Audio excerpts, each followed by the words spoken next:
H1B visa ఇంటర్వ్యూలను America అర్ధంతరంగా వాయిదా వేయడం వేలాది మంది భారతీయులను తీవ్ర ఇబ్బందుల్లోకి నెట్టింది.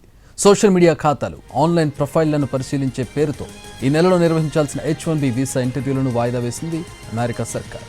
కొన్ని నెలల పాటు H1B వీసా అపాయింట్మెంట్లను వాయిదా వేస్తున్నట్టు దరఖాస్తుదారులకు ఈమెయిల్ ద్వారా వ్యక్తిగతంగా సమాచారం ఇచ్చింది. ఇప్పటికే ఇంటర్వ్యూల స్లాట్లను బుక్ చేసుకుని భారత్కు వచ్చిన వారికి ఇది అసనిపాతమే.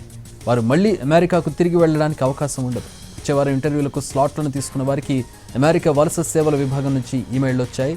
ఇంటర్వ్యూలను వచ్చే ఏడాది మార్చి నుంచి మే వరకు వాయిదా వేస్తున్నామని తెలిపింది. ఈ నెల 15న ఇంటర్వ్యూకు హాజరు కావాల్సిన వారికి వచ్చే ఏడాది మార్చిలో మళ్లీ అపాయింట్మెంట్ ఇచ్చారు. 19వ తేదీ తర్వాతి వారికి మే నెలలో సమయం ఇచ్చారు.